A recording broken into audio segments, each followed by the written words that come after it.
Olá pessoal, tudo bem? Bom dia, quase boa tarde a todas e a todos. Queria saber se estou sendo visto, se estou sendo ouvido. Eu sempre fico em dúvida. Queria saber se está tudo certo por aí. Bom dia.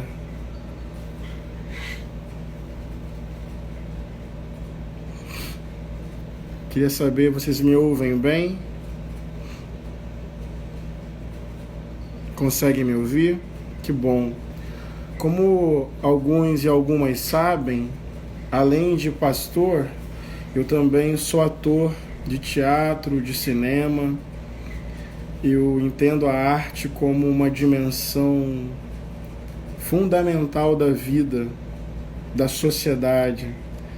A arte, na minha compreensão, tem uma relação profunda com a espiritualidade. Tanto a arte quanto a espiritualidade são buscas humanas por sentido, por plenitude, são impressões divinas dentro de nós. Ambas nos interpelam ao futuro, quebram lógicas, ambas vêm do coração, se manifestam no corpo. Arte e espiritualidade têm a vocação da abertura permanente, da revolução sem fim, da reinvenção de nós mesmos. Como eu me descobri no teatro, como eu aprendi mais sobre Deus no teatro. Então a arte é uma dimensão, para mim, fundamental.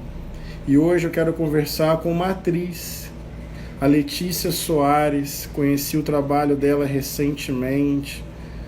Muitos amigos e muitas amigas também falam muito sobre o belíssimo trabalho dela, especialmente na peça A Cor Púrpura, que ela vai falar um pouquinho para nós aqui sobre essa peça, o sentido dessa peça, com tantas questões para a nossa vida, para a sociedade.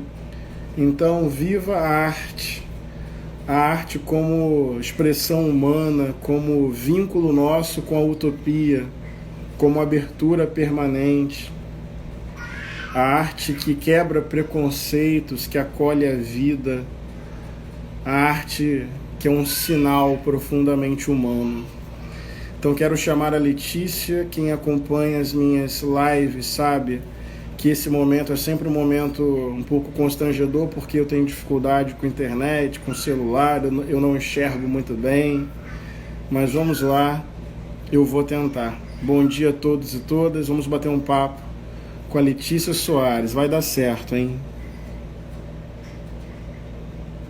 Vamos ver. Ela já está aqui. Estou fazendo tudo certinho, aparentemente. Convidei.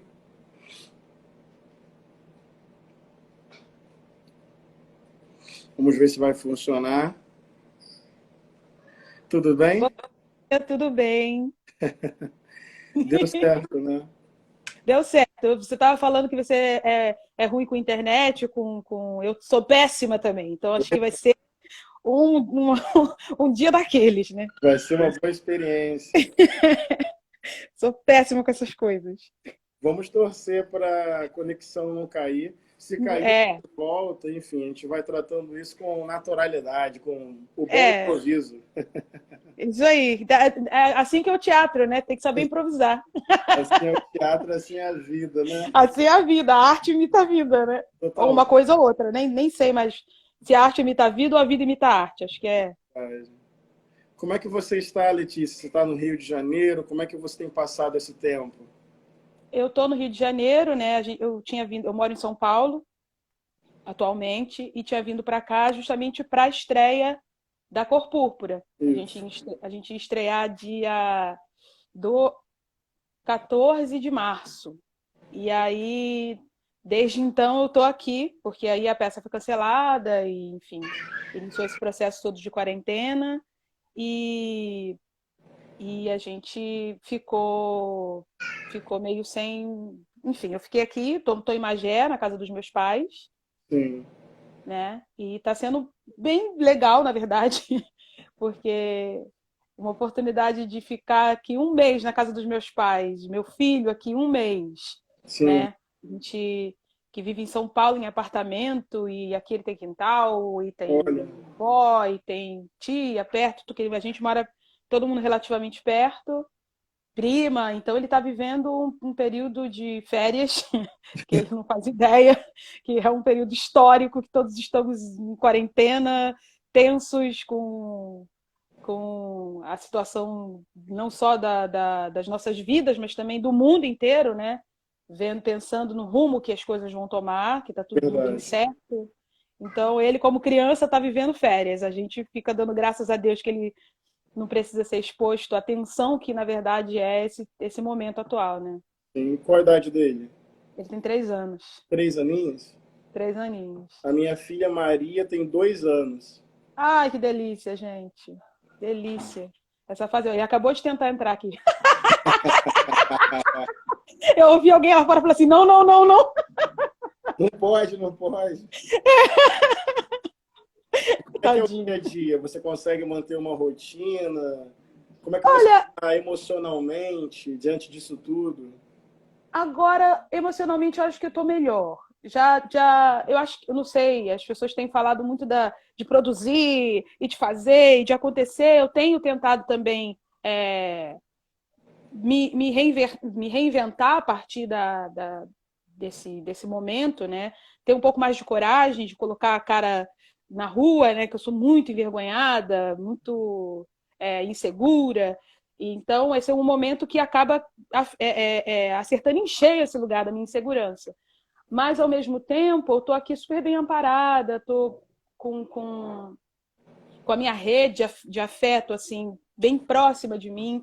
Então, tem isso de bom, mas ao mesmo tempo, eu estava refletindo sobre isso no outro dia, a gente não percebe o quanto da gente é, é, o quanto a arte ocupa da gente. De repente eu fiquei sem o meu ofício e eu Sim, precisei. E tem um lugar vazio, um lugar enorme, assim, vazio, que, que eu preciso preencher de alguma maneira. Então, na verdade, a reinvenção é pensar de que forma eu preencho esse lugar, que é esse desejo latente da expressão, né, que a arte ela provoca, essa vontade de afetar o outro de alguma maneira, de entrar no outro. E é muito. Então é isso, tem altos e baixos. Tem dias que eu tô assim, não, vou fazer, vou acontecer, vou produzir, vou cantar, eu vou fazer. E aí depois eu falo assim, vou fazer como? Tá todo mundo tão isolado, ninguém aguenta a live. Quem não aguenta a live, não veja a live, tá, gente? Porque tem gente que aguenta e gosta. Parem de reclamar, por favor. Né? Então aí eu fico nessa oscilação. Obviamente, como eu disse, tipo, com essa super rede de afeto, assim, os amigos por Zoom e tentando estar de alguma maneira conectada, né? E esperando passar. Na verdade, no final das contas, acho que a gente tem que ter a paciência, né? com certeza. De esperar. E a paciência é uma virtude que, se vendesse nas lojas americanas, estava sempre em falta no estoque. Porque é isso, a gente precisa ter, mas não tem para vender e você tem que encontrar em si mesmo esse lugar, né? Pois é, eu estava pensando sobre isso. Eu acho importante ocupar a mente, produzir, fazer. Eu mesmo tenho procurado usar esse tempo para escrever, para produzir. Enfim, tenho procurado me movimentar. Acho que isso é Uhum, importante. Mas, por outro lado, também tem o que você falou de aceitar um pouco mais esse vazio. Não sei se você concorda comigo. A eu gente vou vive concordar. numa sociedade muito veloz. E às vezes essa velocidade também nos desumaniza, nos tira o encontro conosco, nos tira Uhum, a possibilidade de valorizar coisas mais simples, gestos mais singelos. Então, eu também tenho pensado sobre esse equilíbrio de se manter em movimento, mas também de aprender a acolher a falta de movimento. Eu sou uma pessoa muito uhum, acelerada. Eu sou muito frenético, então é muito desafiador o que eu estou falando Aham. para mim mesmo. Aham. Eu acho que é importante saber acolher o silêncio, acolher uma certa solidão, saber olhar Uhum. para dentro, saber gostar da própria companhia, saber ouvir a própria voz, entende? Eu acho que Uhum. a gente vive numa sociedade que não suporta o silêncio, não suporta o vazio e cria mil mecanismos de Para distração poder permanente. ir preenchendo, e às vezes preenche esse vazio com o que não era, né? Pois é, e a gente se perde da gente mesmo no Perde limite. da gente mesmo, porque, tipo, de repente esse vazio. E aí é isso, acho que o desafio maior, e aí é uma reflexão que eu estou falando para você e estou falando para mim, né? O Sim, desafio maior é você conseguir encontrar o equilíbrio sim, entre aquilo que você quer dizer ou daquilo que você tem que dizer, porque é preciso ser dito, porque nessa hora era para você estar falando alguma coisa, sabe? é isso. Porque tem os silêncios, e são esses hiatos importantes, assim, esses silêncios de reconexão e de reinvenção. Então, nesse período, e quando eu falo de reinvenção, eu fico sempre pensando assim, putz, eu estava eu tava com o meu ano organizado, sabe? Eu tinha o planejamento, sobretudo o trabalho, né?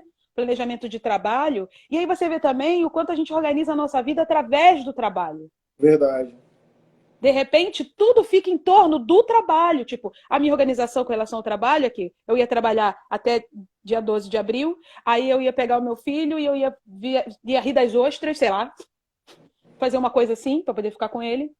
Aí depois a gente ia voltar em turnê, aí eu ia para tal cidade, aí nessa tal cidade eu ia levar meu marido e meu filho. Ah, não, aí na outra cidade eu ia... Então era tudo organizado em torno do trabalho. Óbvio, o trabalho ele tem uma significação importante para a gente, mas no final das contas ele estava meio que...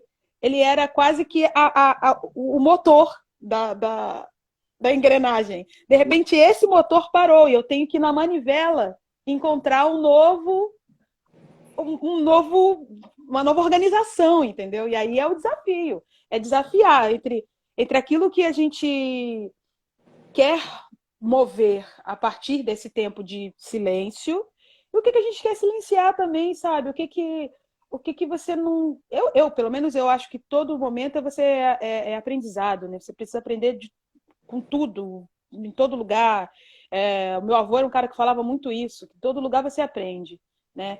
Então, é preciso encontrar esse lugar, esse momento que gera um novo olhar para as coisas, para a vida, para o mundo, para si, para o outro, né? E aprender. Então, de que forma eu posso aprender e produzir, né? Isso Dentro desse contexto onde eu também preciso respeitar. É uma loucura! é uma loucura. Não, É muito uma interessante. loucura! Você falou um monte de coisa interessante. Nosso roteirinho está aqui, mas o papo tá bom. Já! Tem problema? Não, eu tô contigo, tô amando, adoro, nossa. É porque você falou algumas coisas tão interessantes, assim, primeiro sobre como o trabalho acaba estruturando a nossa vida. Isso também acontece comigo. A gente tem a chance de trabalhar com aquilo que a gente ama, aquilo que expressa nossa Privilégio, né? autenticidade. Agora, numa sociedade como a nossa, injusta, que todas as pessoas não têm essa oportunidade, isso gera uma outra reflexão muito interessante de como a vida é sugada pelo trabalho e muitas pessoas não têm a oportunidade de trabalhar com aquilo que gostam. Então, na Sim. verdade, elas passam mais tempo lutando para sobreviver do que propriamente afirmando as vontades da sua própria vida. Então, fiquei pensando nisso enquanto você falava. É, Daí, uma reflexão mais sobre a sociedade, de uma sociedade.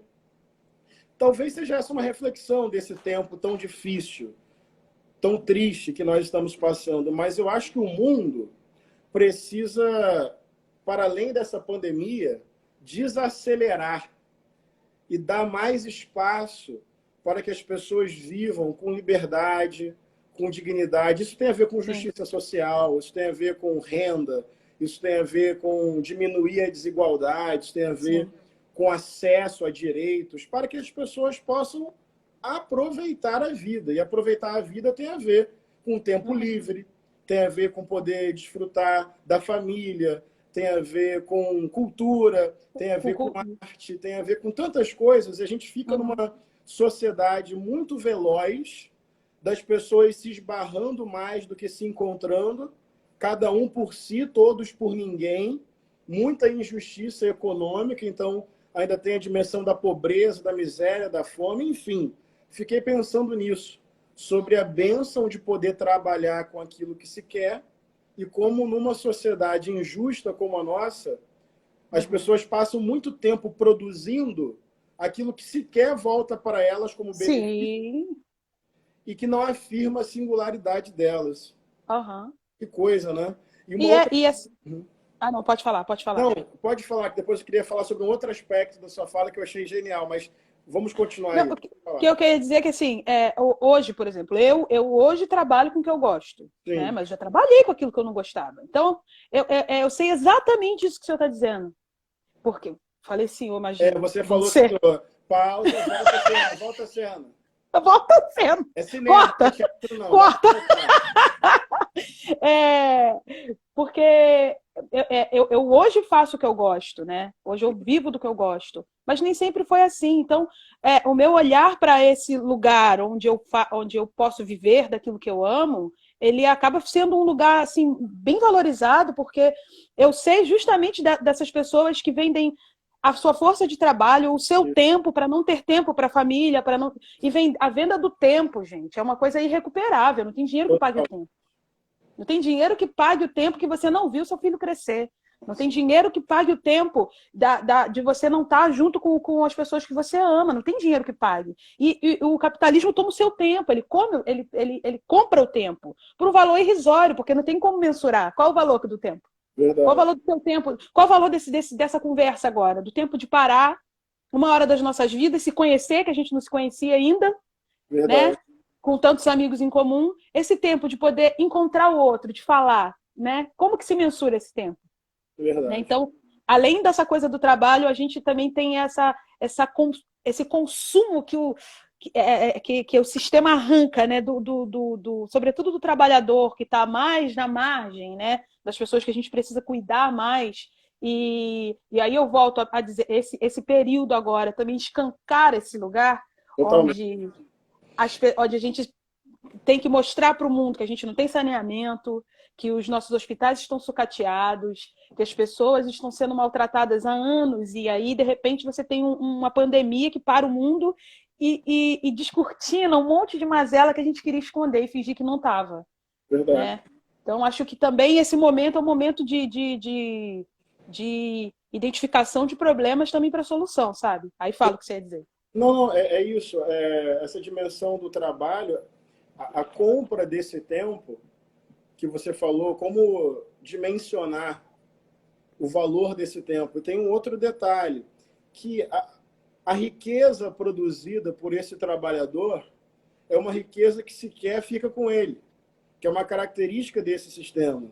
Ou seja, é uma riqueza produzida que, na verdade, é apropriada por quem muitas vezes sequer está efetivamente trabalhando. Então, Sim, tem uma apropriação privada de uma riqueza produzida coletivamente. coletivamente. Isso gera uma disparidade É sem isso. fim.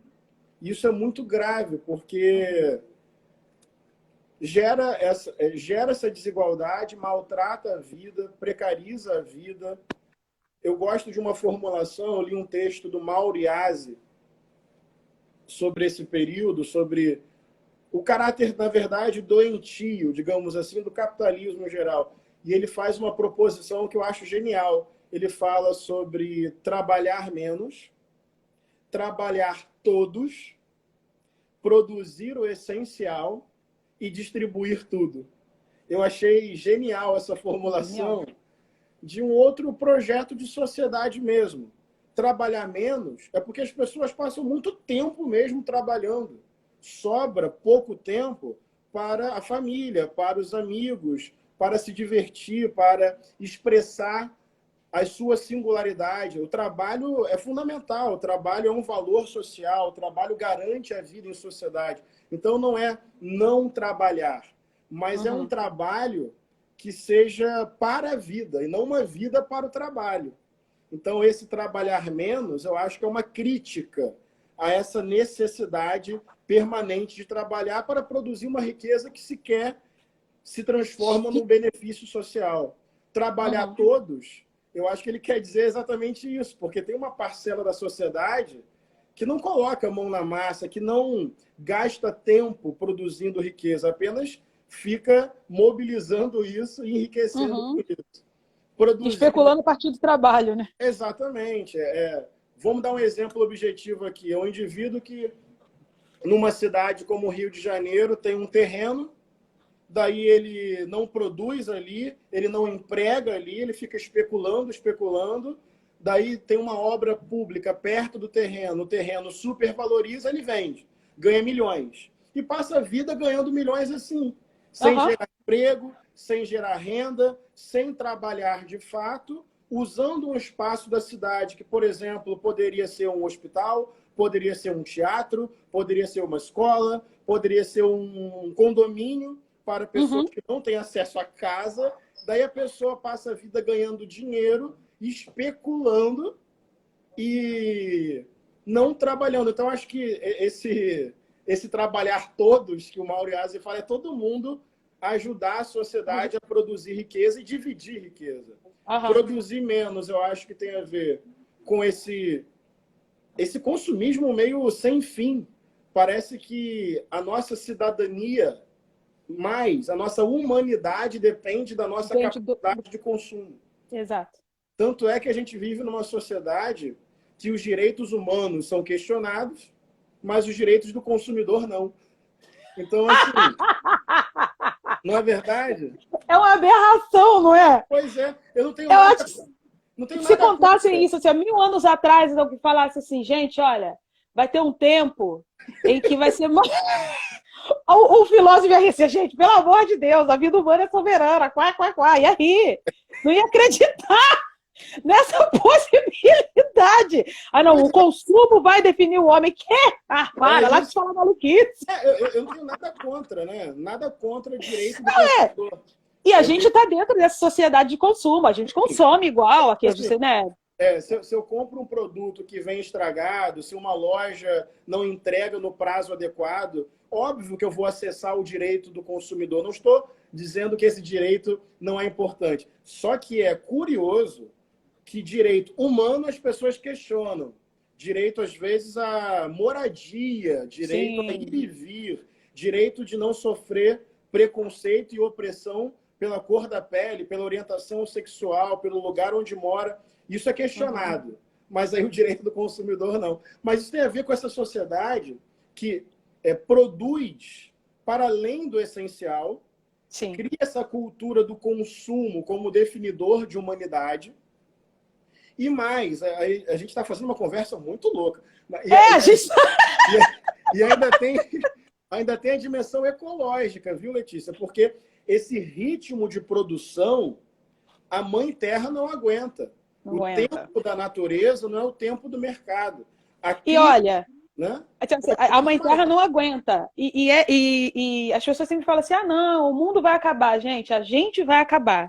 A Terra vai acabar expulsando a gente, porque ela não consegue sustentar a gente. A forma como a gente vive, ela fala assim, gente, olha, gosto de vocês, acho vocês legais mesmo, inteligentes e tudo, gostei de vocês, mas eu vou precisar eliminar vocês, porque, sabe, tipo paredão de Big Brother, a Terra falando de humanidade, ó, beijo, eu vou lá, tá, continuar aí, maneira linda, girando, redonda, e vou vivendo aqui porque vocês são insustentáveis, vocês são filhos caríssimos, vocês querem... E é isso, você está falando do consumo, e mais do que o consumo, desperdício. Isso. A fome é política, a fome não é por falta de comida, a fome é porque é fome diplomática. A fome é uma questão diplomática, a fome é uma questão política. Econômica, Então, né? econômica. É isso. E não passa pela produção. Não, Comida para todo mundo tem. tem, Terra para todo mundo tem. Moradia para todo mundo tem. tem. Né? E aí você está falando assim, nosso papo está muito louco, mas assim... Não porque eu ia dizer que assim, isso tudo, esse tipo de reflexão, eu acho que nós artistas, a gente precisa tá ligado no contexto social, sabe? A gente precisa tá dentro do mundo, sabe? Para poder falar sobre ele. O artista reflete o mundo. A arte imita a vida, como a gente começou. Imita a vida imita a arte. Mas é uma coisa fazendo a outra e a gente precisa estar ligado assim, nessas histórias, nas pessoas que estão à margem. Quando a gente vai dar voz, a gente precisa entender de onde essa voz vem. Porque um diretor britânico que me dirigiu no Lemis, Les Misérables, um livro clássico do Victor Hugo, né? E fala sobre essa miséria que não é uma miséria só financeira, é a miséria moral, Sim. sabe? É a miséria espiritual. Então, Sim. todos são miseráveis. O rico e o pobre são miseráveis. Todos têm alguma parcela de miséria. E durante o processo de ensaio, ele falou uma frase que eu sempre, depois disso eu fiquei sempre usando isso, botando para frente, porque para mim fez muito sentido. Ele falava, gente, vocês têm muita responsabilidade com a história que vocês estão contando. Vocês têm responsabilidade porque vocês têm a possibilidade de apenas contar essa história. Vocês não precisaram vivê-la. Então, em nome de todas as pessoas que vocês estão representando e que vivem situações análogas às que a gente está aqui encenando, a gente precisa ter respeito, porque a gente está dando voz a quem não tem voz, a gente está dando visibilidade a quem está há milhares de anos invisíveis. Incrível. Então, entendam a responsabilidade que vocês têm enquanto artistas, de contar histórias. E a partir da contação dessa história, refletir sobre a sociedade que a gente está inserido. Porque é isso. Não é só entretenimento, não é só entreter, sabe? A arte ela tem esse papel milenar de ir provocando. A arte provoca. A arte provoca a reflexão, a transformação. Ela provoca. E não quer dizer que a pessoa vá, por exemplo, vá ao seu espetáculo, né? Um texto lindo, e não quer dizer que a partir daquela visita dela ao teatro ela vai ser transformada, vivendo sobre... Mas a semente foi plantada. É isso. A semente está lá. Ela teve contato com uma coisa que estava talvez fora da zona de conforto dela. Isso. E aí é uma escolha na vida. Tudo que nos atravessa, a gente tem escolha de deixar passar ou aproveitar um pouco daquilo que passou por nós, né?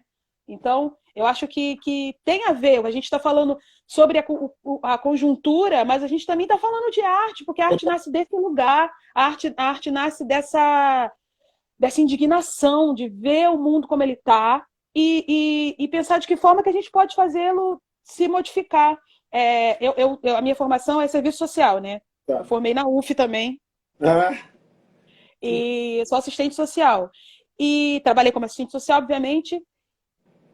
E eu não consigo entender, eu não consigo dissociar. Obviamente, já não sou mais assistente social, não sei falar como assistente social.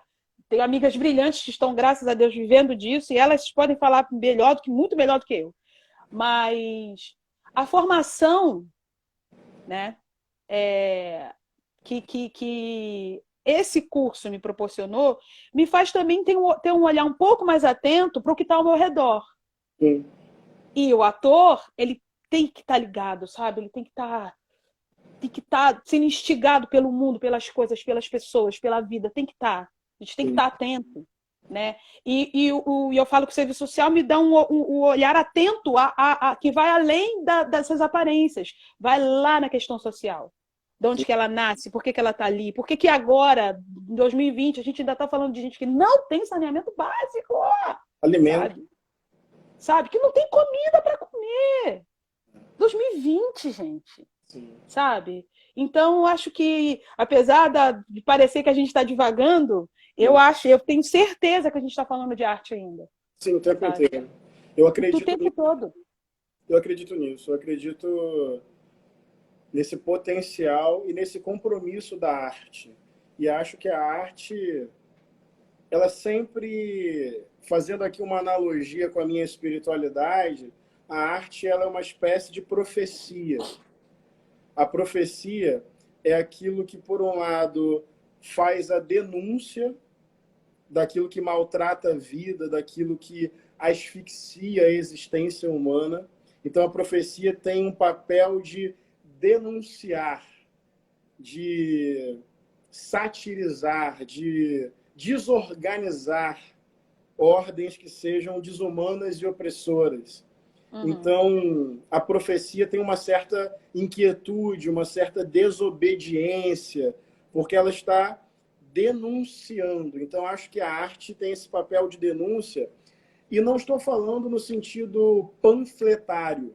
Eu aprendi isso muito na minha última peça, O Amor como Revolução, Sim. que o Rodrigo França, que me dirigiu, a gente foi descobrindo um caminho que era um caminho delicado, era um caminho gestual, era um caminho, às vezes, do silêncio. Não que, só para deixar bem evidente, não que uma determinada peça, um determinado filme, não possa ter Não um possa caráter ser panfletário. Pode, Tem pode, que. Isso, precisa de. tem possibilidades. Apenas estou dizendo que a denúncia da arte pode vir de maneira panfletária, mas também pode vir de outros jeitos. Sim. Mas que a arte, na minha compreensão, tem sempre essa interpelação, está sempre provocando alguma coisa, está sempre gerando algum incômodo, está sempre lançando uma semente, está sempre apontando para o futuro. Eu acho que a arte ela tem um compromisso com o presente, sempre com o presente, mas a partir de um convite, de alguma coisa que ainda não existe. Nesse sentido que eu acho que a arte e a espiritualidade sempre rompem com o tempo presente. E por isso criam, tantas vezes, incômodo e reações. Mas não só denúncia. Eu acho que a arte também tem a anunciação, o anúncio, né? Ela provoca utopias, ela cria novas realidades, eu acho que a arte é isso, ela não se deixa sequestrar pelo pragmatismo. Ela não é ilusória, mas ela é cheia de sonhos. Cheia de sonhos. Então, é isso, é concreto e subjetivo. Isso. Não sei se tem a subjetividade, mas tem as ações concretas. Assim, você vê a concretude da arte na subjetividade que ela tem. Isso é meio... Mas eu vou anotar essa frase. Ai, caramba! Quer dizer, agora vou ser citada pelo pastor Henrique e falar assim, não, porque Letícia Soares, imagina! Não, essa, se você me autorizar, eu vou replicar. Não, já tá, imagina, já tá aí já. Pode até botar no seu livro novo. Você falou sobre arte e essa coisa de desacelerar. Tem uma coisa interessante também, que eu primeiro fui professor e pastor. E já fui parlamentar. Então, a palavra, o texto verbal, sempre teve na minha vida, desde novo. Então, falar. A palavra é muito importante na minha vida. Eu acho que eu sou um comunicador, entende? E sempre, desde novo, muito atarefado. Nossa, eu era um adolescente atarefado, organizando o projeto coletivo, liderando o Ministério de Adolescentes da igreja. Eu lembro dos meus pais dizendo, calma, Henrique. E era uma palavra de sabedoria. Porque, às vezes, eu adoecia mesmo, fisicamente. Gente... Meus pais diziam, calma, Henrique, você não vai salvar o mundo, tem que descansar, tem que... Enfim, quando eu vou para o teatro, a minha paixão pelo teatro é uma paixão recente. Ela é de 2015, eu tenho 5 anos de namoro com a arte. Eu fui fazer um curso de verão de palhaçaria na Cal. Mas era só para preencher as férias. Não tinha nenhuma pretensão, assim. E eu me apaixonei de um jeito, assim, primeiro pela palhaçaria que eu pesquiso, até hoje, eu estudo até hoje, e depois pelo teatro em geral, tal. Mas o que eu aprendi no teatro, Letícia, que foi um choque bom, um choque bom.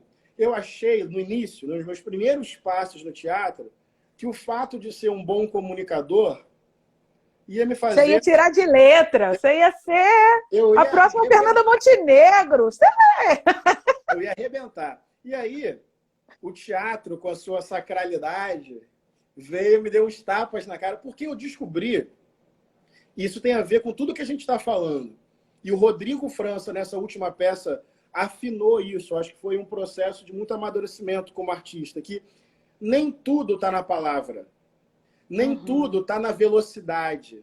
É óbvio que a palavra continua sendo preciosa, meu principal instrumento de intervenção no mundo. Mas eu descobri na desaceleração do corpo. Eu descobri no silêncio.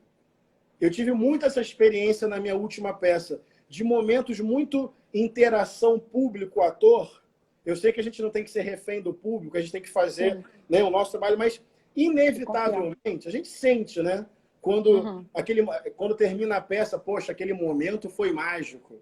E eu descobri, nessa minha última peça, que os momentos mais mágicos foram os momentos em que era um pequeno gesto, era pegar um objeto cênico, olhar para aquele objeto cênico e que aquele silêncio estava cheio de palavras, estava cheio de sentido, estava tomando teatro.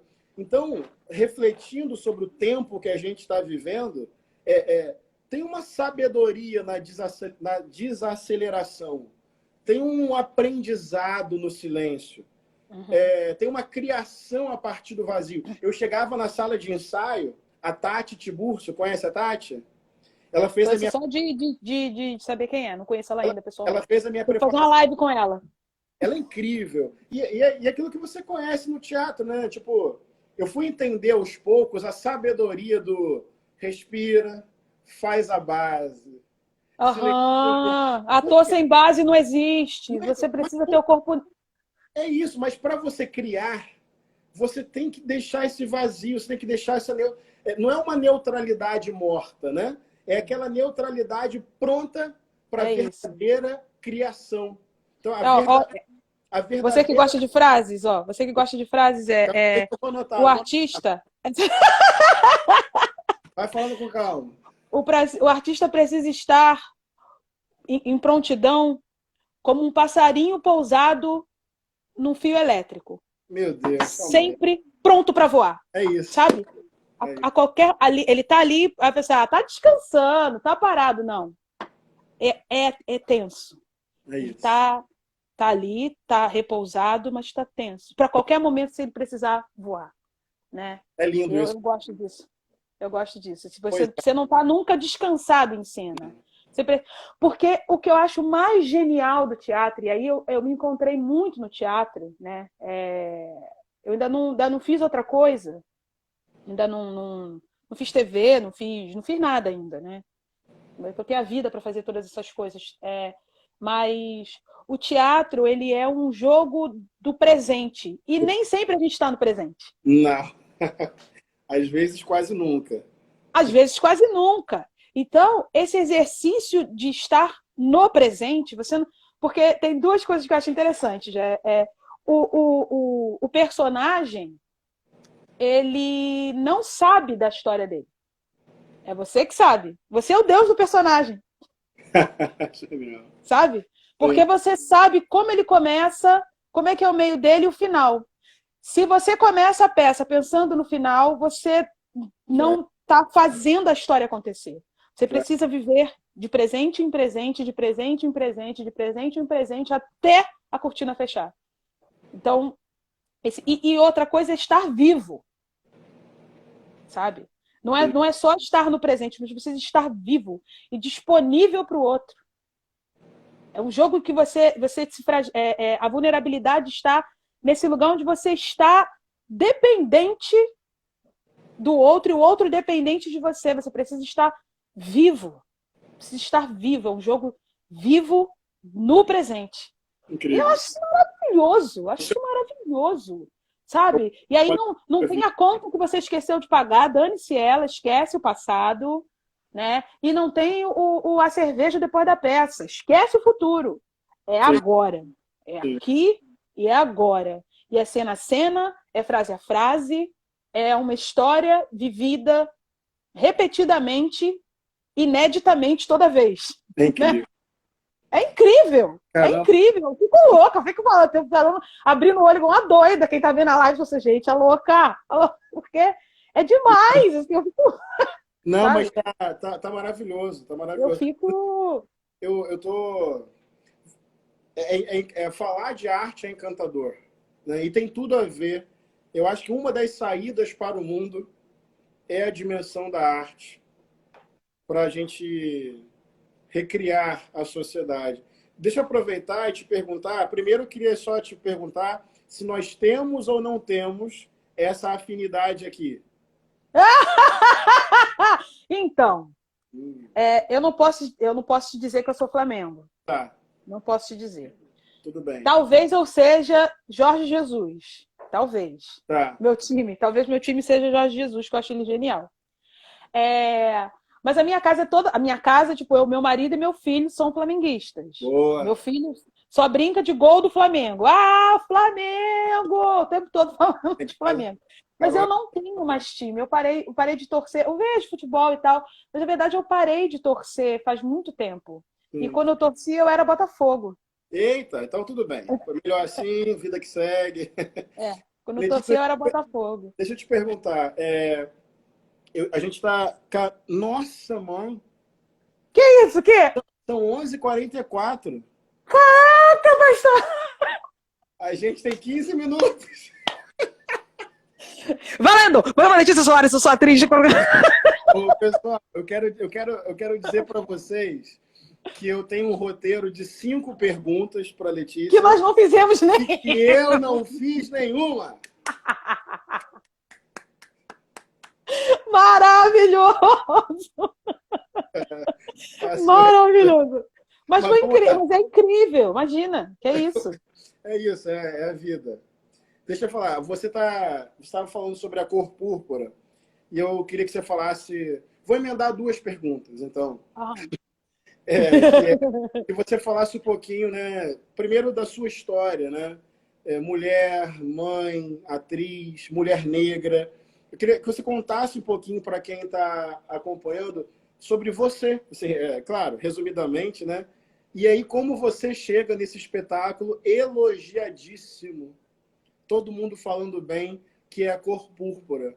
E então a pergunta é primeiro sobre você, segundo sobre esse espetáculo. O que esse espetáculo diz? Qual é a atualidade dessa obra clássica?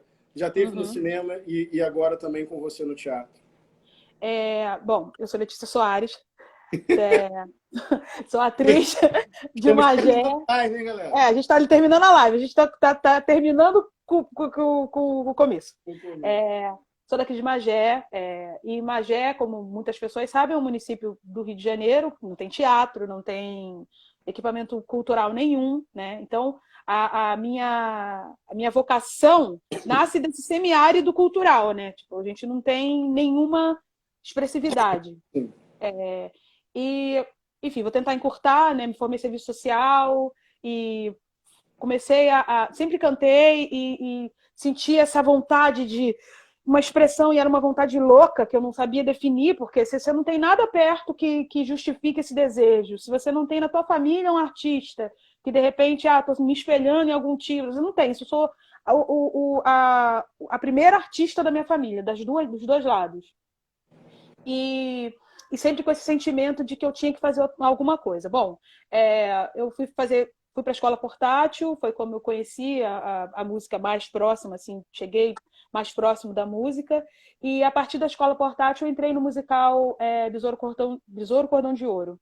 Eu fiz o teste, passei, e foi quando eu trabalhei com a Valéria Monan e vários outros amigos queridíssimos que estão aí na minha vida até hoje. Pessoas que sempre torceram muito. A Valéria é uma dessas que sempre torceu muito para que a coisa desse certo e sempre estava ali brigando, puxando a orelha. Enfim, um dia ela te conta. E aí, a partir do Besouro, eu fiz alguns musicais brasileiro, esgotar d'água, samba na veia candeia, mas sempre tentando conciliar com o meu emprego, porque eu era funcionária pública em Macaé. Eu tinha Tá. passado no concurso, fui trabalhar em Macaé.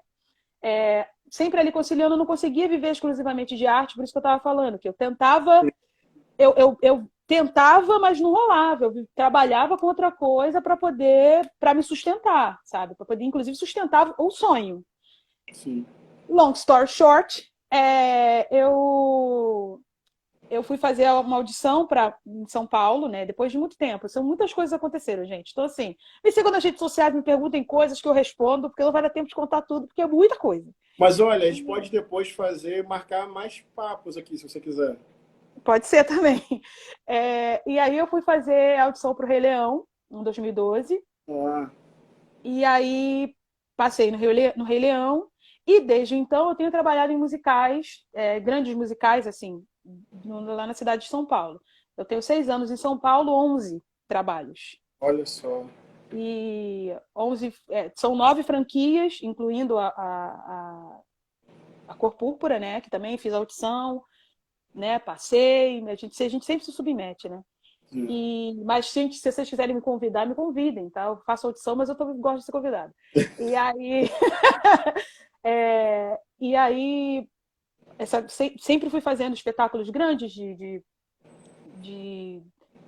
no mundo, né? E incluindo a Cor Púrpura. A Cor Púrpura ele chega na minha vida num momento muito, muito feliz, né? Me encontra com uma carreira relativamente estabelecida dentro de São Paulo, né?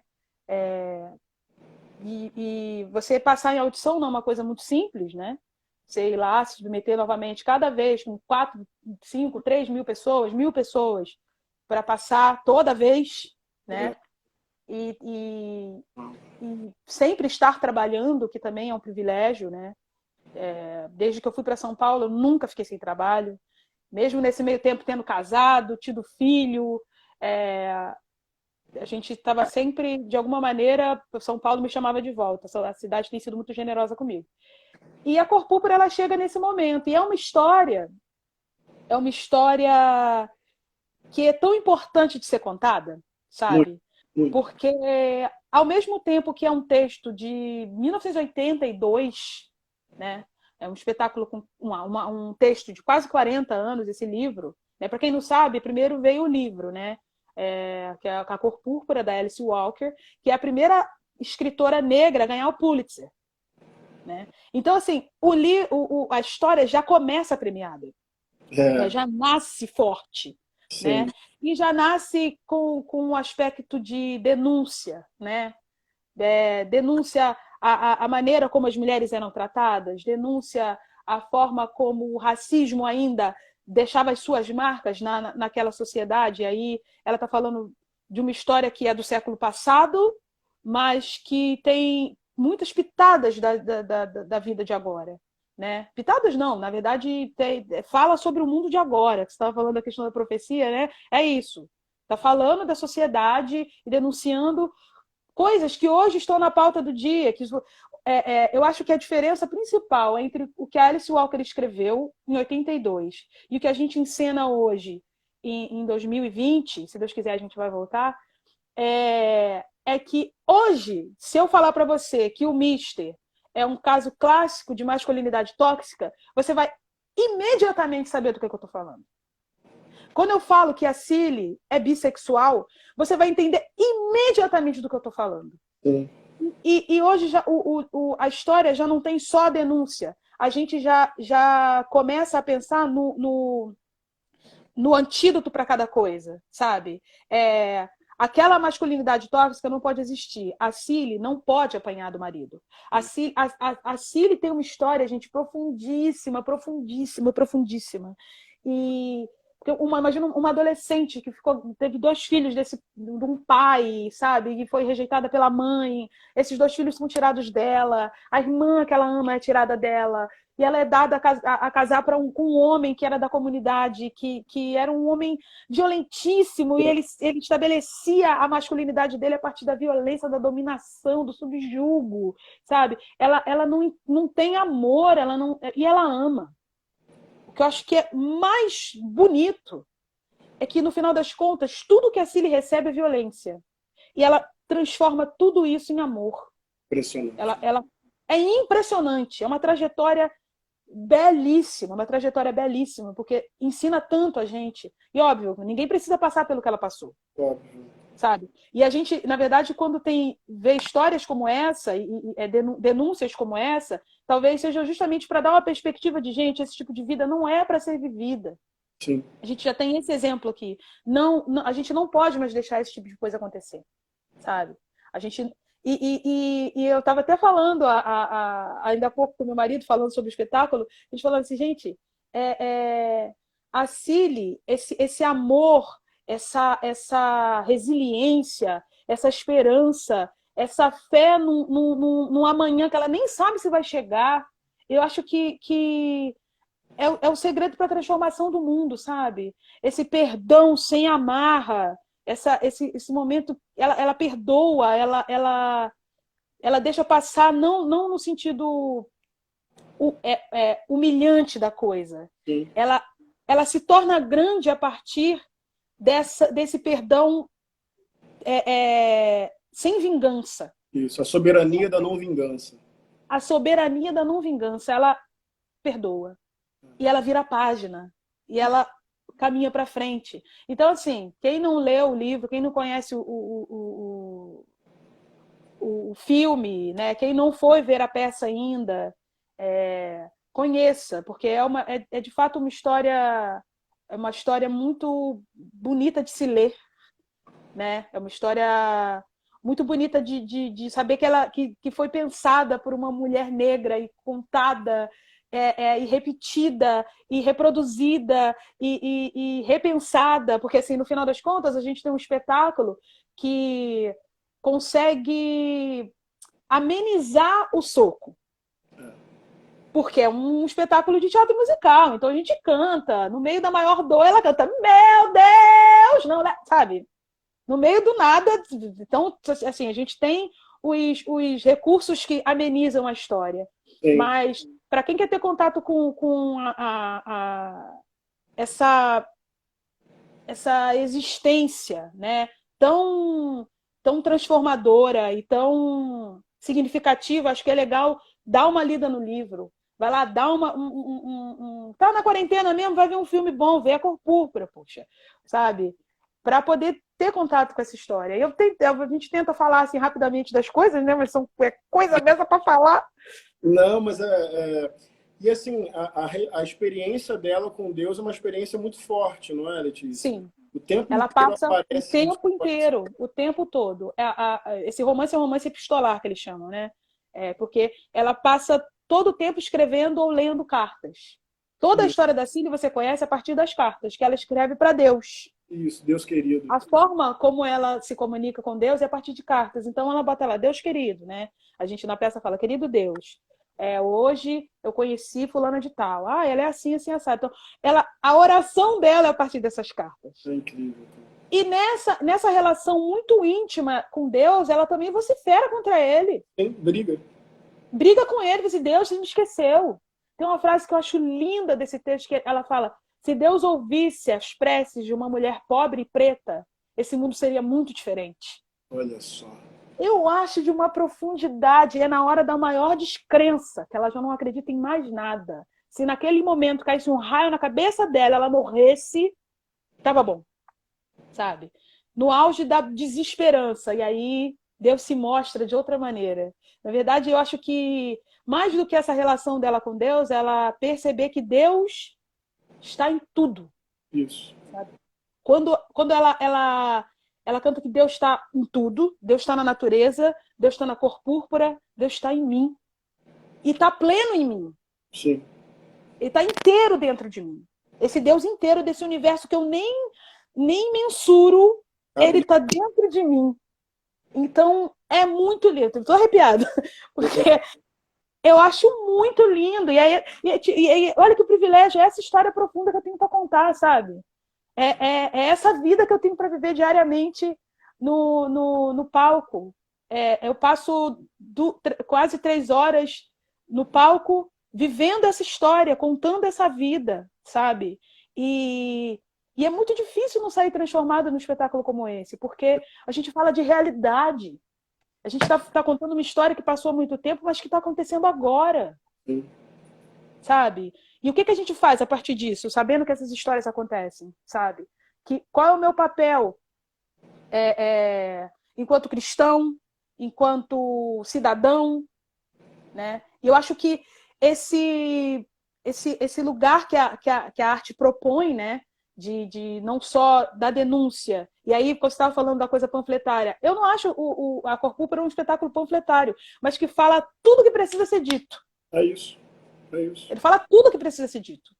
Né? Eu sempre falo, gente, olha, abriu a cortina, para começar a história, são 17 atores negros em cena.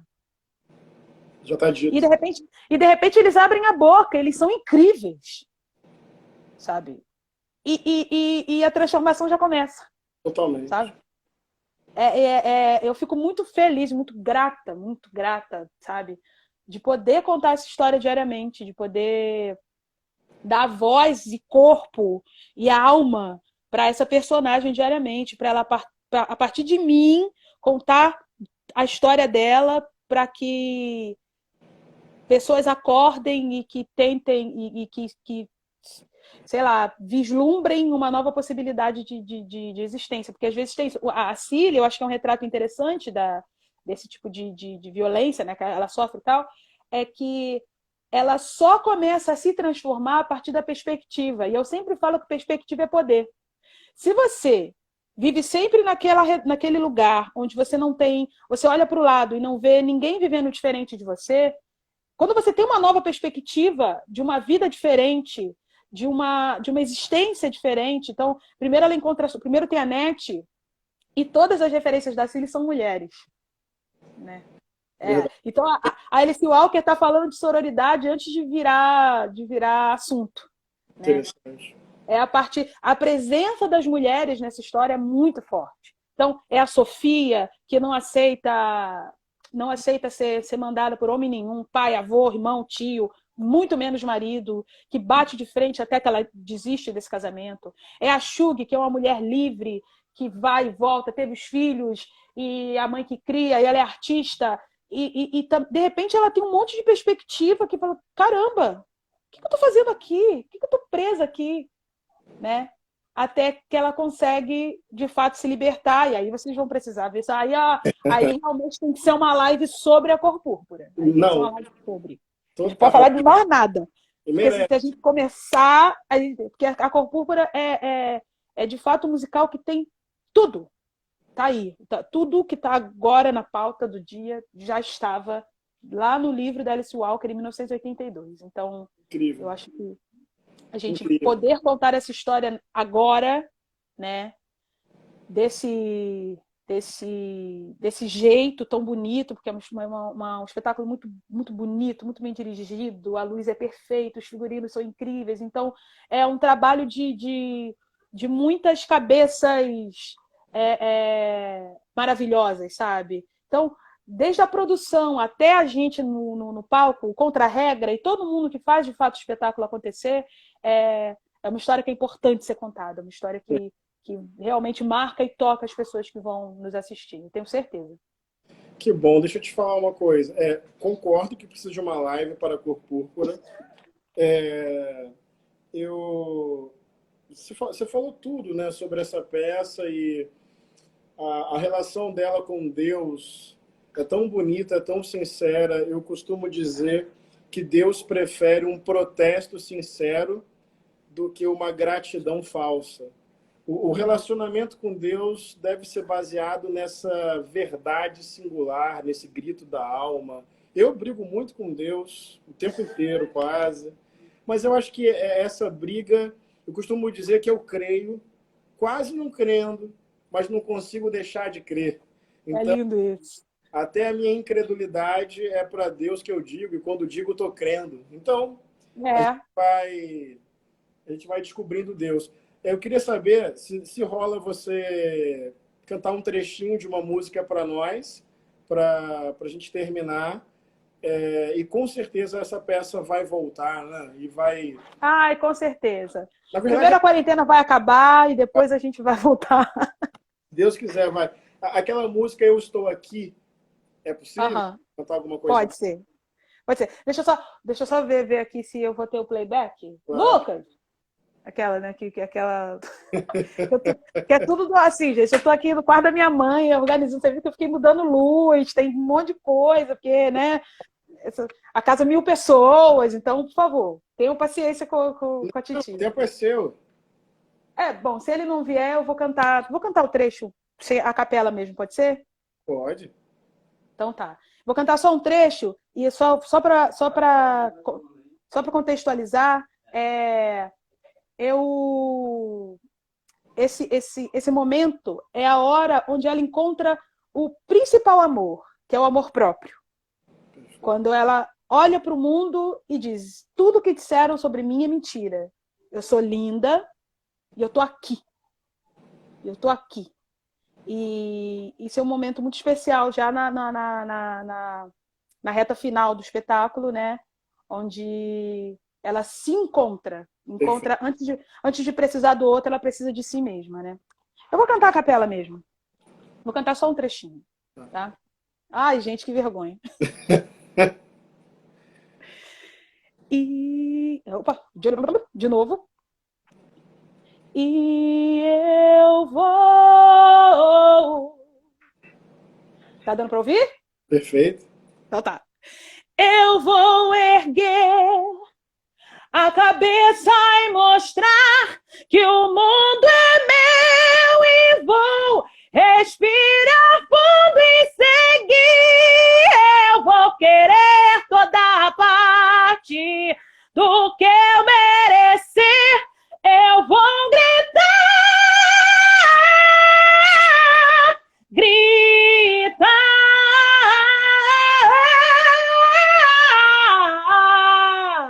Hoje eu sei que existe dentro de mim todo eu que eu preciso para uma vida normal.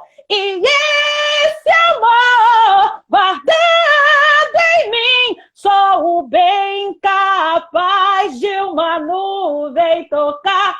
E eu vou seguir muito agradecida pelo bom e o ruim dessa vida. E o principal, sou grata por amar quem eu sou.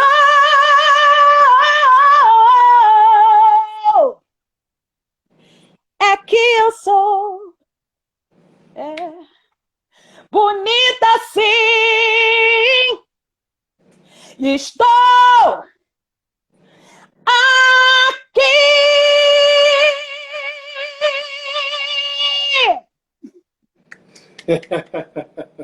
Que maravilha. Obrigado. Muito obrigado de todo o meu coração por isso. Nossa, Eu que estou muito feliz, muito grata, nossa. muito feliz de ter finalmente te conhecido, né? Ainda não é ao vivo, mas esse dia vai chegar.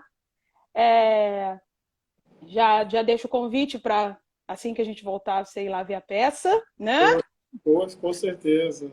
E todo... E Que maravilha. Obrigado, viu, Letícia, pela disponibilidade do teu tempo e por essa conversa de uma energia tão verdadeira, tão ancestral, tão potente.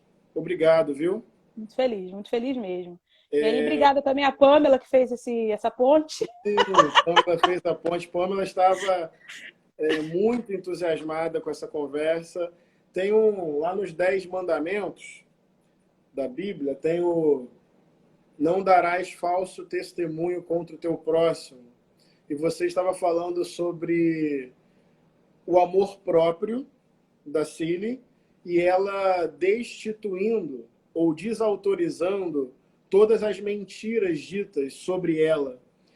E o racismo estrutural, Sim, institucional, o racismo é um falso testemunho permanente sobre o povo negro, né? O racismo é uma mentira produzida que inventa, que elabora o outro, tirando do outro o direito de dizer quem ele de fato é, né? Uhum. Então, o racismo é esse falso testemunho estrutural, é a narrativa Entendi. eurocêntrica sobre o negro, sobre o indígena, sobre o outro, né? E aí, essa narrativa eurocêntrica enclausura, elabora a inferioridade do outro, autoriza o Sim. extermínio. E eu acho que os nossos corpos, a nossa vida, o nosso testemunho, Alice Walk, Sele, a sua peça é a gente derrubando, desautorizando, destruindo, né? Esse Uhum. falso testemunho e dizendo nós, sobre o nosso corpo, nosso amor, nossa história, nossa Isso cultura, aí.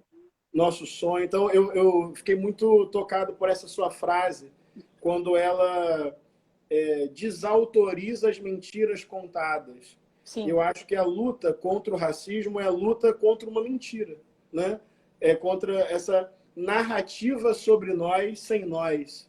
E eu Uhum. acho que essa peça tem esse poder de derrubar esse mecanismo e por meio da arte falar de lutas tão atuais. Ela é profética, né? Ela tem denúncia, Sim. ela tem anúncio, ela tem força, visceralidade, canto. E obrigado por fazer isso. Eu vou assistir e todo mundo que vê fala com muito carinho de todo o trabalho, do teu trabalho. E eu gostei muito assim de bater esse papo com você. Muito obrigado, viu? Eu também estou muito feliz. Eu quero agradecer de fato assim a oportunidade de falar sobre as impressões mesmo da vida, do mundo e da sociedade de uma maneira geral e obviamente esbarrando no que no nosso fazer, no nosso ofício, né?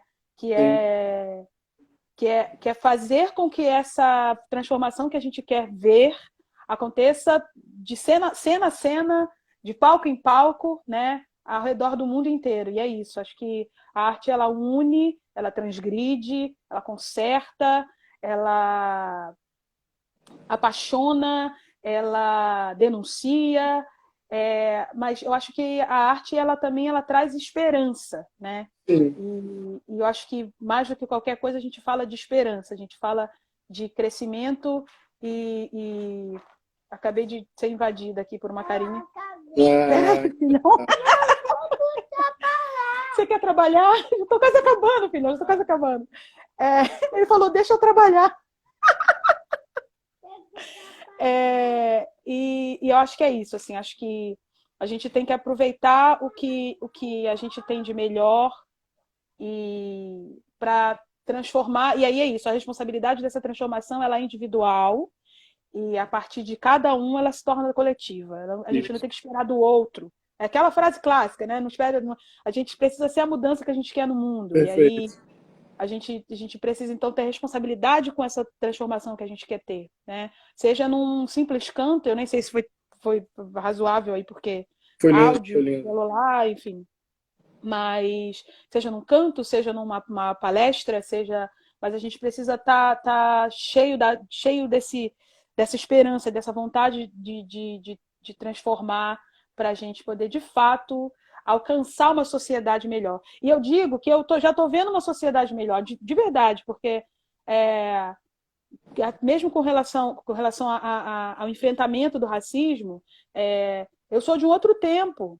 E hoje, quando eu vejo a galera se unindo de verdade e não Sim. deixando passar nada, Na- eu olho para falar assim, meu Deus, eu estou vivendo para ver isso, sabe? Sim. Eu ainda não consigo é, é, aceitar, ver com naturalidade, assim, sem me debulhar em lágrimas, um espetáculo feito só por pessoas negras. Aquilo me consome, porque eu falo, meu Deus, eu estou vendo isso acontecer, sabe? Eu estou vendo séries, eu estou vendo novelas, e eu tô vendo a gente. Ainda é muito pouco, ainda precisa de muito mais, sabe? Sim. A gente ainda precisa de muito mais expressividade. Afinal, somos 54% da população, então a gente Sim. precisa ver essa representatividade aumentar.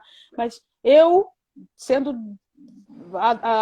criança nos anos 90, vejo hoje um mundo caminhar para um. E a gente está aqui muito forte dizendo a gente não volta, É sabe? A isso. gente não volta. Eu não vou aceitar nunca mais alguém dizer que meu cabelo é feio. Eu não vou aceitar nunca mais dizer que meu corpo não é bom porque ele não é o padrão. Eu não vou aceitar nunca mais as pessoas dizerem que o sonho que eu tenho é um sonho impossível. É isso, acho que a gente sinaliza um novo caminho, Sim, sabe? E é muito bonito. Talvez a gente consiga caminhar um pouco mais adiante, se a gente consiga levar essa luta um pouco mais adiante, talvez. E eu espero que chegue um momento onde a gente esteja não só fortalecidos, mas com a ferida curada e fechada. Eu é isso sonho aí. com esse dia, embora a ferida ainda está aqui, ela dói, né? Mas eu sonho com o bálsamo, sabe? Eu sonho com o Sim. dia onde essa ferida vai, de fato, cicatrizar. Vai Enfim. sim.